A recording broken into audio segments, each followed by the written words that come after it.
y una de las noticias del día sin dudas. Mati. Así es, el paro docente que tiene impacto hoy en escuelas, no así en colegios. Y estamos con Mario Dionisi, que es el secretario general del sindicato SADOP, que nuclea a los docentes del sector privado, que hoy no están de paro. Y la pregunta es, en este caso hay una diferencia, ¿no? Respecto a otras modalidades de paro, no adhieren. Buenos días. ¿Qué tal? Buenos días. Nosotros en la reunión de la asamblea que tuvimos de delegados, si bien se coincide completamente con el pliego que manifiestan otros sindicatos, vivimos un gobierno nacional que se desentendió por completo de la educación, del financiamiento, de la situación de los docentes, que destruyó la paritaria federal.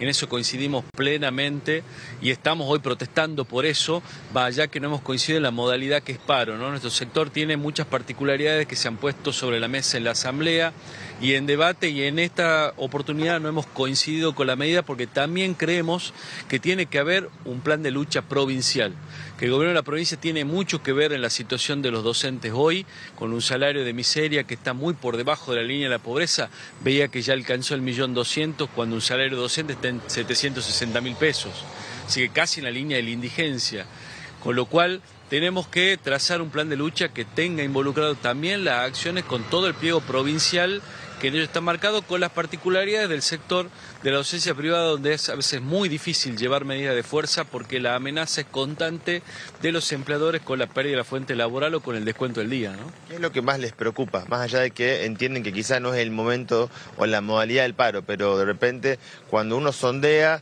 en lo nuevo que esté pasando en los últimos meses, porque en general se escucha que hay crisis salarial, que hay problemas en la infraestructura, pero ¿qué es lo nuevo de este momento, de la foto del momento?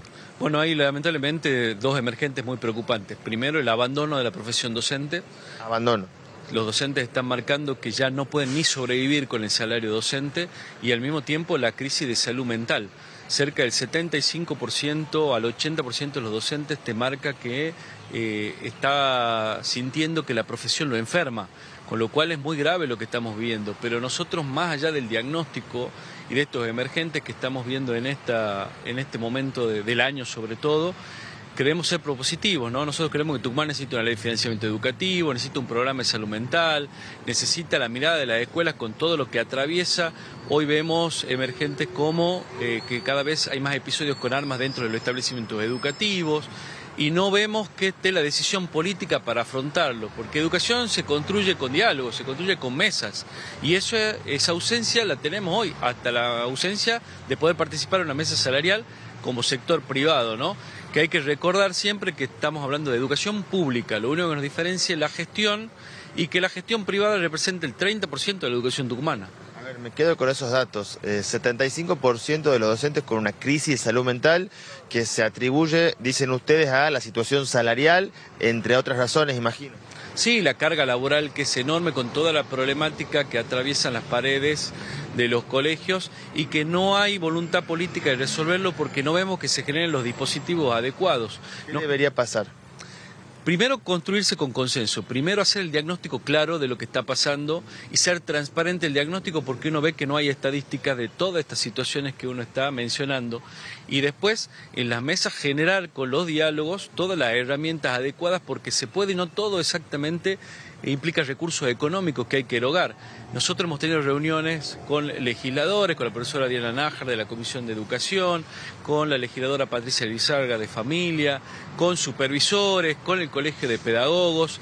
Hay muchas cosas que se pueden hacer cuando uno convoca a todos los sectores, los sienta en una mesa para que pensemos cómo resolvemos la tragedia educativa que estamos viviendo y la tragedia de la profesión docente. ¿Cómo impacta en las aulas tener un docente, una docente en esa situación de crisis de salud mental?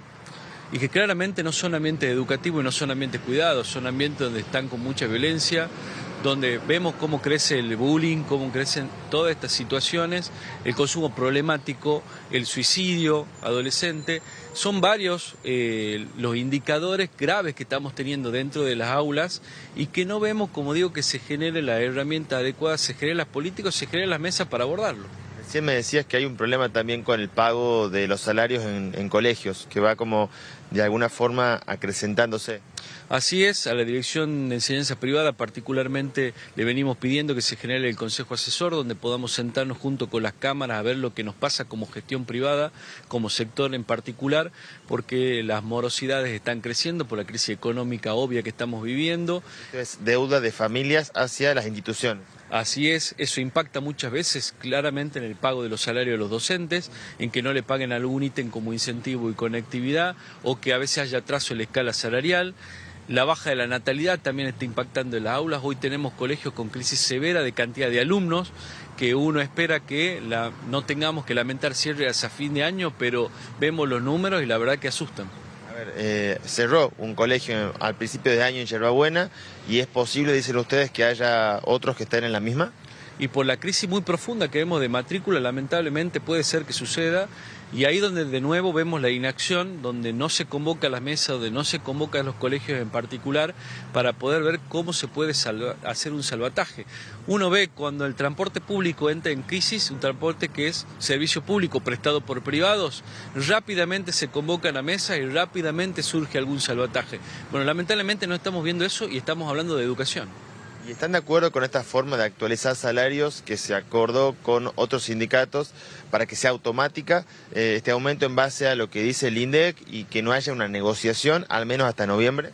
No, creemos que claramente es insuficiente. El acuerdo está pautado hasta febrero, con los índices además mentirosos que tiene el INDEC. Todos sabemos que en nuestro bolsillo las cosas están mucho más caras que esos números.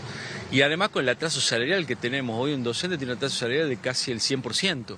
¿100% respecto a...? Respecto a mediciones de años anteriores, cuando uno ingresó, por ejemplo, a la docencia, si uno compara el poder adquisitivo, ha perdido casi el 100%. Siempre, y base a la paritaria también federal, que era una herramienta que nacionalmente se desarticuló por completo, algo que hoy también estamos denunciando y visibilizando, los pisos mínimos alcanzaban para llegar a la línea de la pobreza y siempre se estaba negociando porcentajes que estén un poco por arriba. Hoy estamos en la línea de la indigencia. Claramente eso muestra cuál es la situación docente hoy. Hay docentes que están en el sector público y a la vez en el sector privado. ¿Ellos están entonces hoy trabajando en colegio?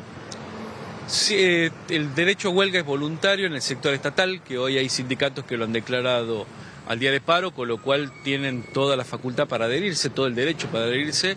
En el sector privado nosotros no hemos declarado paro. Muchas gracias. Gracias a vos. Bueno, la situación de los colegios, de los docentes que asisten y que trabajan en esos lugares, más allá de que el sindicato SADOP, en este caso, no adhiera a la protesta, sí coincide en cada uno de los puntos que plantean a nivel nacional CETERA y otros sindicatos como en Tucumán lo hace ATEP. Bueno, la situación entonces relacionada con la educación, en este caso del sector privado. Gracias, Matías. Recordemos que hay paro, ¿no? En el sector público a partir de una medida convocada por la CETERA y además también hay paro en la universidad, ¿no? Así Nacional es. de Tucumán, al que adhiere la ADIUNT. Sí, hay que decir que es dispar, que hay que preguntar, que hay algunas escuelas experimentales que están con clases, hay otras que no, lo mismo con las facultades. Hay facultades que tienen mayor nivel de adhesión y otras menos, y depende mucho además de cada cátedra y de cada profesor. Eso hay que hacer la aclaración en cuanto a la UNT, no así con las escuelas públicas que casi en su totalidad están sin actividad. Así es. Nos metemos de lleno en el debate, si te parece, Inda. Dale. Anoche 6 de los candidatos a diputados nacionales por Tucumán debatieron en nuestro estudio.